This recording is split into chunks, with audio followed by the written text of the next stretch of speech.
Welcome to Good Screenwriting. I'm Trevor Meyer, and today we're going to talk about Spider-Man 3. Now, before you panic, we're not going to talk about the real Spider-Man 3. We're going to talk about maybe the Spider-Man 3 that could have been. Maybe a better version of this and how they could have salvaged the franchise instead of rebooting it over and over and over again. What could they have done differently? And this movie made a lot of money. It actually made a lot of money. So I am a little confused about why they started over to begin with, because yes, it got some bad reviews, all right? However, a lot of the James Bond movies got bad reviews, and they didn't reboot, they didn't start over. They just kept going. They just keep going with it, and you take the good with the bad. They rebooted with Casino Royale, however, because they had a story to tell. It was the first James Bond story, so they had to go back to the beginning. That's a little bit different.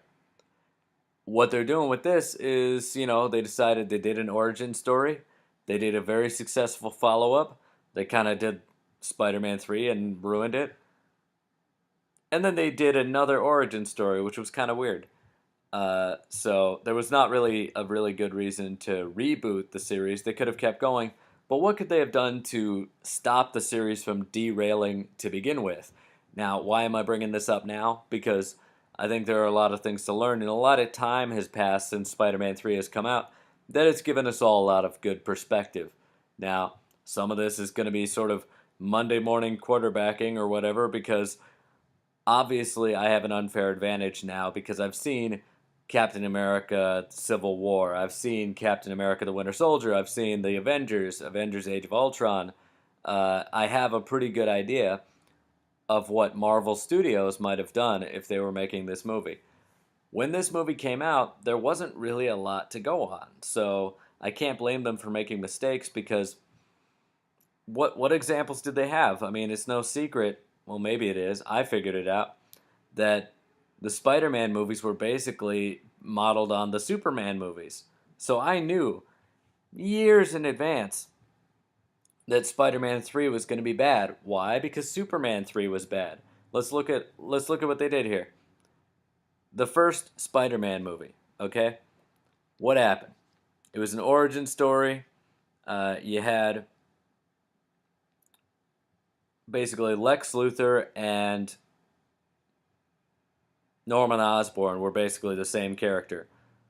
Spider-Man, Superman, basically the same character. Lois Lane, Mary Jane, basically the same character. You might be thinking, hey, what are you talking about? They're not the same at all. Well, let's review the structure of these movies. You start with a long origin that takes up about the first half of the movie. And at a certain point, he moves to the big city and he wears his red and blue costume, starts fighting crime in this little montage. And then he finds out that there's a bigger villain out there with a bigger plan, and he's got to stop that villain. And it turns out that the woman he loves is in danger in the final act, and he has to do something extraordinary to save his love interest. Now, which movie was I talking about, Spider-Man or Superman? I was talking about both. It happens in both, all right? Both cases, Peter Parker and Clark Kent are raised by adoptive parents, Uncle Ben and Aunt May, or Jonathan and Martha Kent. So, all of that being said, and again, they both have parents that are mostly absent from the film. Now, biological parents. Clark Kent, aka Superman, aka Kal-El of Krypton, has Jor-El and Laura, and they're in a couple of scenes at the very beginning, and then they go away. Peter Parker, his biological parents don't make any appearance whatsoever in the first Spider-Man movie. So, structurally, we have the exact same thing.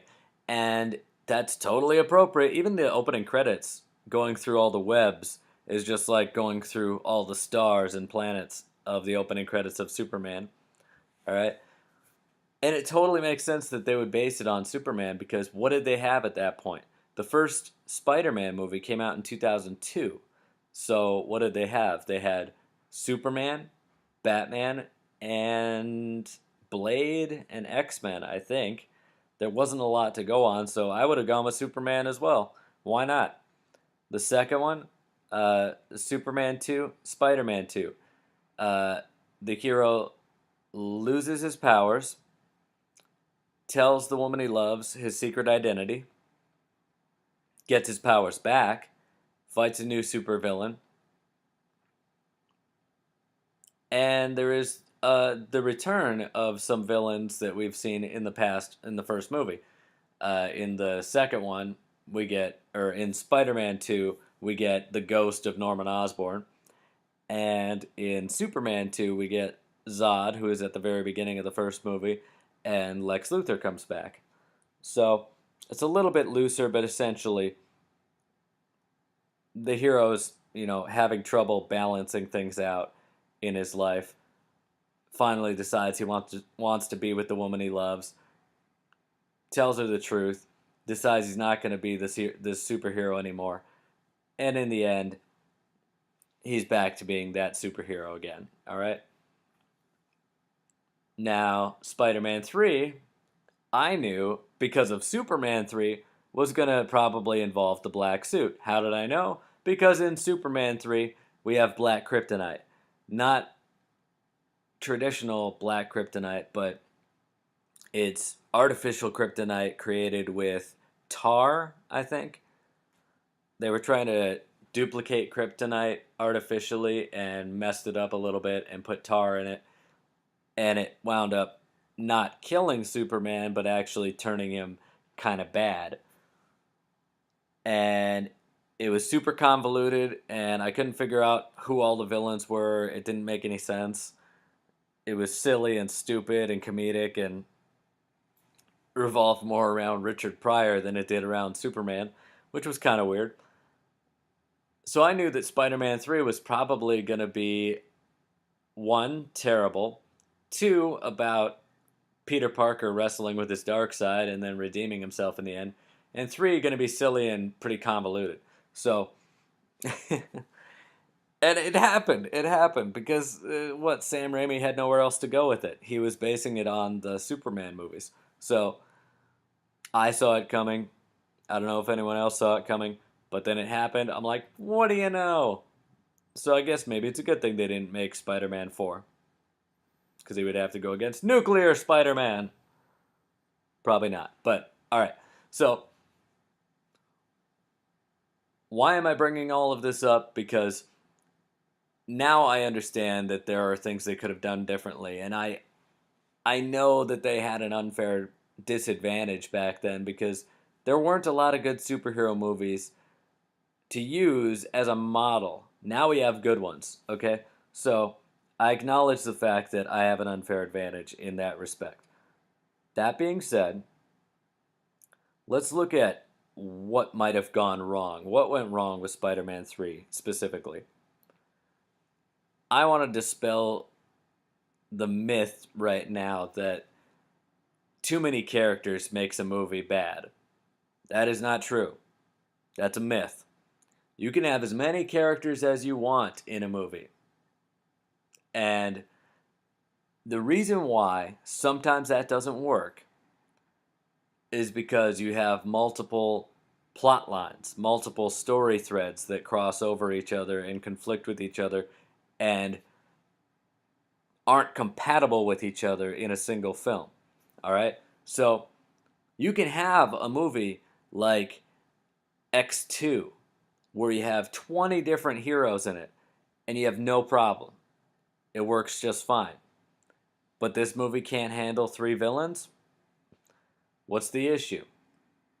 The issue is that they fit together in such a way that there wasn't enough screen time for everybody, so they had to make stupid decisions to justify all of these things. So just look at the villains for a second. Go back to the first one. Totally makes sense that Norman Osborn would be able to become the Green Goblin. He's a businessman, he's a scientist, and he experimented on himself and became the Green Goblin. That makes sense. In Spider-Man 2, Doc Ock. His name is Otto Octavius. He invented these arms. He's a scientist. He did it to himself. That makes sense.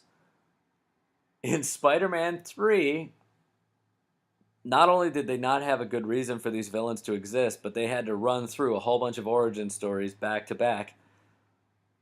So they had to make up a lot of stuff that didn't make any sense. Okay, my favorite thing ever related to this movie and the promotion of this movie was when um, Sandman, the guy who plays Sandman, I apologize, I can't remember his name.